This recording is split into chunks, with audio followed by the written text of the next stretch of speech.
Now, in the context of museum library also, when I was turning some books to understand what that should mean, I ran into Derek Cash. That is the first person who introduced the museum life in Britain. In 2002, a book was published trying to describe the work or the impression of Derek Cash.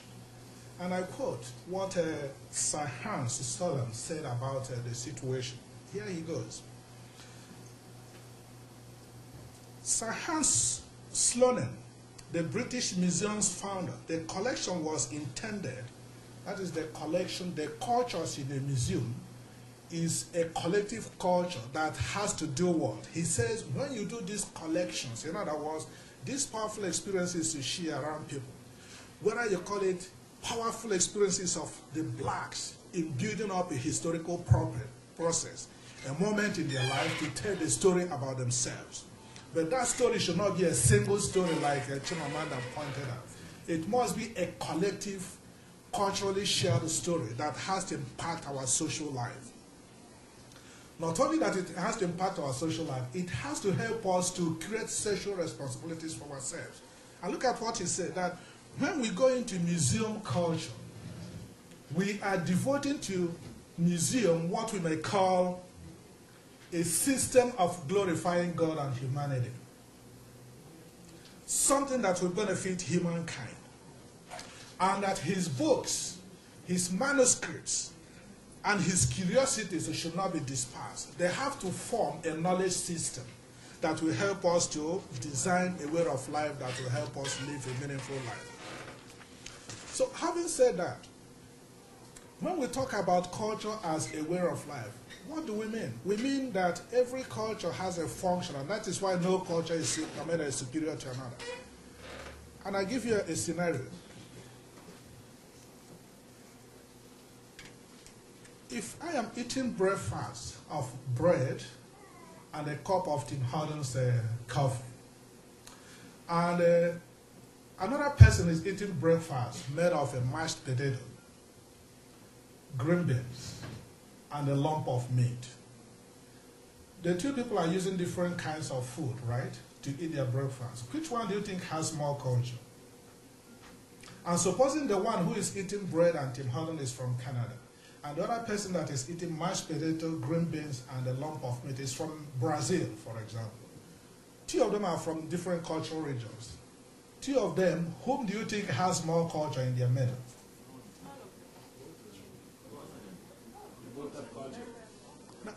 I know both of them are culture, but which one has more culture? None of them. Why? Because they do their own thing. I like that. They do their own thing. Doing their own thing means that each culture has a way of doing their own thing. Designing food that will help them to respond to their hunger need. That will help them to eat a breakfast when they need it. That will help them eat lunch when they need it. That will help them eat supper when they need it. They design medicines that will help them cure themselves when they're sick and all that. The whole thing again is that for those of us who may be sick and go to Royal LX or University of Alberta Hospital or whatever hospital around, and you know that perhaps your sickness, more particularly from African context, your sickness is not an organic sickness that you know about. It's not something around your organs and so on and so forth. Maybe you are thinking that it is caused by witchcraft.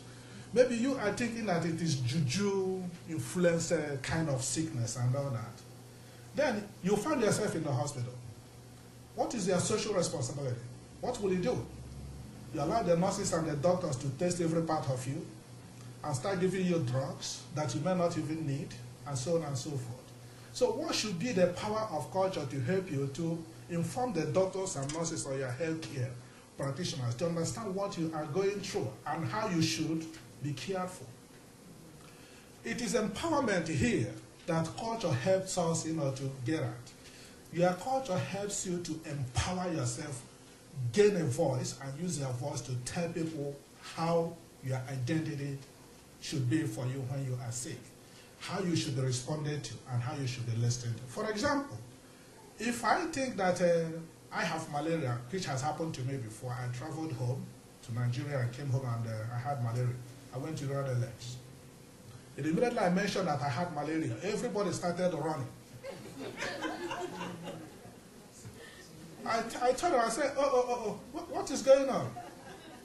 You don't have to do that. Look, what I need now is any medicine that has bitter taste. Find me any medicine here that has bitter taste. That's what I need. Once you give it to me, I swallow it in 30 minutes, I'm gone. They said, what? I said, that's all I need. They said, they're going to test me this. I see it's not necessary. Just to find me. You know? So I used the opportunity. Of course, they started asking me who I am, what do I do. I told them I'm an instructor. I understand what is going on. I know what malaria is. I grew up in a malaria cultural environment. I know what that means. So for you don't know what it is. That is why you are running. I said malaria is, you don't transmit malaria. It's not infectious. So don't run away. I am not a mosquito that... You see? That's what I said, I'm not mosquito. So malaria is not transferred human to human, you know.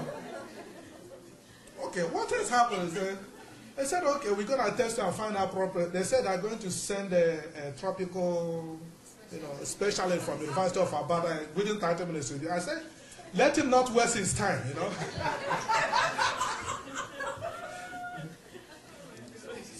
So when I insisted that I know what I want, because if I happen to be in Africa, I don't need to go to a doctor. What I will do is I go to the garden behind. I find the bitter, whatever, leaves, and once I crush it and swallow, I am gone. So I'm just referring to this to tell you that you should not disown your culture because you feel that you don't have the power to use it. Everyone has power to use their culture to build a life and build a society. Teach those who don't know. And that is why in the context of multiculturalism, every now and then you see when you are doing an event and you send information or invitation to politicians and leaders, they will all write beautiful letters, you know, hailing multiculturalism in Canada and all that. But my question today is that, is it enough? It's not enough. They have to go beyond that by telling us that we have identity built around our culture, and with that identity, we use it as a kind of, transaction touch to look for people to relate with. And with that relationship, what follows is a common understanding of building things that we will share, commonly. So 3 things to go with multiculturalism, which you have to know, because I'm talking about museum culture where it is also related. 1, it has to do with cultural identity. That is all cultures that we have. You have to understand your culture. If you don't know, ask those who know.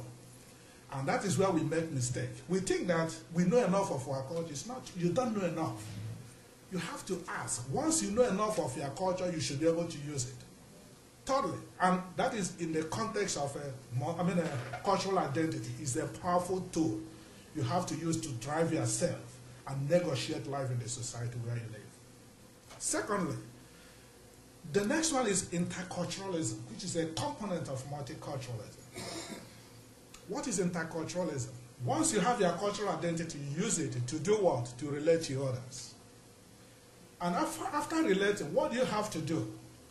You have to discuss about things you have to share in common. In one session, I taught about multiculturalism to students. What I did in that class was I drew a home, a building, Canadian home. And I called it a Canadian cultural home. And I said, if you have a home to invite people to your home, what do you have to do in your home when different people from different communities converge? They said they go to the living room, they make coffee, they drink, and I said, okay, everybody comes from different homes to your own home. So everybody comes with different cultural identities to your home. And in your home, in your living room where everybody has gathered, what you are doing there is what we call intercultural discussions. And after that, what happens? What do you do with the discussions and agreements or disagreements you may have, or the processes of sharing the ideas of one's culture and so on and so forth? Supposing it happens in the summer and there is a barbecue outside, after eating the barbecue, what do you have to do? So, okay, somebody says, yeah, you know what we have to do? There is a chimney in that particular house. We have to let go through the chimney all the things we don't like among ourselves. So culture becomes a process, of processing the things you would like to do and the things you would not like to do. So by that particular inference, the student was suggesting that you process through discussions, through interrelationship, and you channel out the things you don't want. And you go to the garden where you have to do barbecue and do the things you have agreed to do in common. And that's what we call a social interaction. So there are cultural identity, there are interculturalism, and social factors. The social factors will be, after allowing the things that make you look different, you agree on the things you can share together, and you begin to do them. For example, from the living room, they go to the garden to do a barbecue and enjoy themselves. Okay, so what I'm trying to say here is that culture is a powerful tool to learn and to relate and to form social responsibilities for one another. And we should not lose it. So my charge to you today, in the week of in the month of Black History Month, is please know more about your culture. Do not think you know enough. You don't. Organize cultural activities and learn how things are done, and use it to form relationship and social responsibility to respond to the needs. But more importantly, we cannot leave our learning at home.